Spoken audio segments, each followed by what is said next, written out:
కామారెడ్డి జిల్లా కేంద్రంలోని తెలంగాణ రాష్ట్ర ప్రభుత్వం సన్నబియ్యం కార్యక్రమాన్ని ప్రభుత్వం చౌకదారుల దుకాణం వద్ద పంపిణీ చేసిన కామారెడ్డి జిల్లా కేంద్రం కాంగ్రెస్ పార్టీ అధ్యక్షులు కైలాస్ శ్రీనివాసరావు ఈ సందర్భంగా జిల్లా అధ్యక్షులు కైలాస్ శ్రీనివాసరావు మాట్లాడుతూ పేదవారికి సన్నబియ్యంతో కడుపు నిండా భోజనం చేయడానికి ప్రభుత్వం సన్నబియ్యం అందించాలని నిర్ణయం తీసుకుందని కాంగ్రెస్ పార్టీ అధికారంలోకి వస్తే రేషన్ షాపులలో సన్నబియ్యం అందిస్తామని చెప్పడం జరిగిందని తెలిపారు। ఈ కార్యక్రమంలోని పట్టణ అధ్యక్షులు పండ్లరాజు, బ్లాక్ కాంగ్రెస్ పార్టీ అధ్యక్షులు శ్రీనివాస్, జిల్లా కాంగ్రెస్ అధికార ప్రతినిధి అశోక్ రెడ్డి, పట్టణ యూత్ కాంగ్రెస్ పార్టీ అధ్యక్షులు గుడుగుల శ్రీనివాస్, మున్సిపల్ మాజీ మున్సిపల్ కౌన్సిలర్లు కన్నయ్య పాల్గొన్నారు।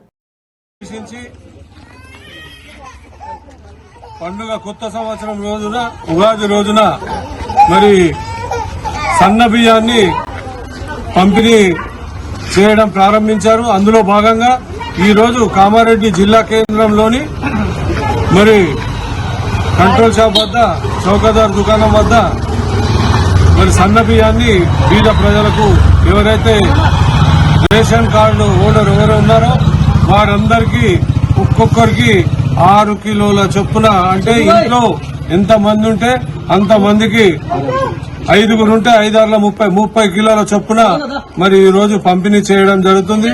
సుమారు రాష్ట్ర వ్యాప్తంగా ఈ యొక్క కార్యక్రమం మరి గౌరవ ముఖ్యమంత్రి రేవంత్ రెడ్డి గారు, మహేష్ కుమార్ గౌడ్ గారి నాయకత్వంలో, ఉత్తమ్ కుమార్ రెడ్డి గారి నాయకత్వంలో, షబ్బీర్ గారి నాయకత్వంలో మరి ఈ రోజు ఈ యొక్క కార్యక్రమాన్ని ప్రారంభించుకోవడం జరిగింది।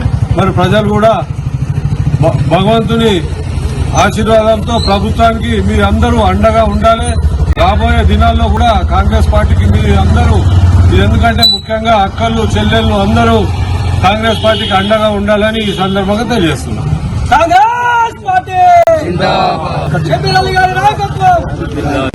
మరి ప్రతి ఒక్క బీదవారికి సరఫరా చేస్తుంది। మరి అదే విధంగా వైఎస్ రాజశేఖర రెడ్డి గారు ఉన్న పీరియడ్ లో మరి ఏదైతే 9 వస్తువులు ఇవ్వడం జరిగిందో, పప్పు, ఉప్పు, చింతపండు, కారం, మరి ఈ రాబోయే రోజుల్లో కూడా మరి ఆ స్కీమ్ ను పెట్టి సీఎం గారు చేస్తామని అనడం, దాన్ని ఒక్కొక్కటిగా మినాయిస్తూ మరి దొడ్డు బియ్యం ఇచ్చి డప్పులు కొట్టుకున్న టీఆర్ఎస్ నాయకులు ఇప్పుడన్నా ఈ పథకాన్ని చూసి సిగ్గు తెచ్చుకోవాలని చెప్పేసి తెలియజేస్తున్నాం।